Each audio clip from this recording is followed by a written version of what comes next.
لوگو اپنے پروردگار سے ڈرو کہ قیامت کا زلزلہ ایک حادثہ عظیم ہے۔ اے مخاطب،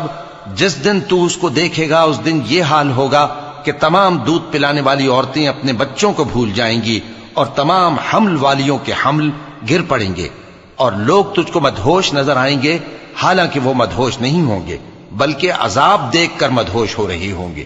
بے شک اللہ کا عذاب بڑا سخت ہے۔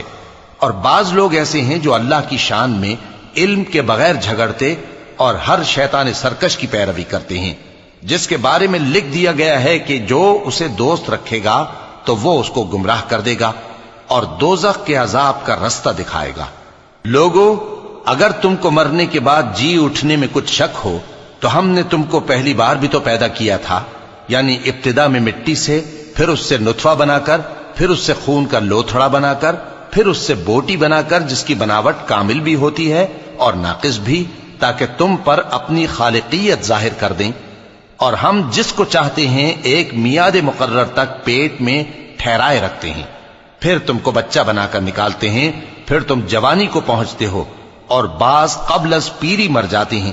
اور بعض بڑھاپے کی نہایت خراب عمر کی طرف لوٹائے جاتے ہیں کہ بہت کچھ جاننے کے بعد بالکل بے علم ہو جاتی ہیں۔ اور اے دیکھنے والے، تو دیکھتا ہے کہ ایک وقت میں زمین خشک پڑی ہوتی ہے، پھر جب ہم اس پر مے برساتے ہیں تو وہ شاداب ہو جاتی اور ابھرنے لگتی ہے اور طرح طرح کی بارونق چیزیں اگاتی ہے۔ ان قدرتوں سے ظاہر ہے کہ اللہ ہی قادر مطلق ہے جو برحق ہے، اور یہ کہ وہ مردوں کو زندہ کر دیتا ہے، اور یہ کہ وہ ہر چیز پر قدرت رکھتا ہے، اور یہ کہ قیامت آنے والی ہے اس میں کچھ شک نہیں، اور یہ کہ اللہ سب لوگوں کو جو قبروں میں ہیں جلا اٹھائے گا۔ اور لوگوں میں کوئی ایسا بھی ہے جو اللہ کی شان میں بغیر علم کے اور بغیر ہدایت کے اور بغیر کتاب روشن کے جھگڑتا ہے اور تکبر سے گردن موڑ لیتا ہے تاکہ لوگوں کو اللہ کے رستے سے گمراہ کر دے۔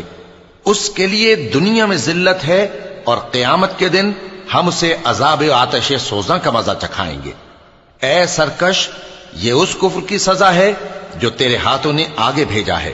اور اللہ اپنے بندوں پر ظلم کرنے والا نہیں۔ اور لوگوں میں بعض ایسا بھی ہے جو کنارے پر کھڑا ہو کر اللہ کی عبادت کرتا ہے، اگر اس کو کوئی دنیاوی فائدہ پہنچے تو اس کے سبب مطمئن ہو جائے، اور اگر کوئی آفت پڑے تو منہ کے بل لوٹ جائے، یعنی پھر کافر ہو جائے۔ اس نے دنیا میں بھی نقصان اٹھایا اور آخرت میں بھی، یہی تو صاف نقصان ہے۔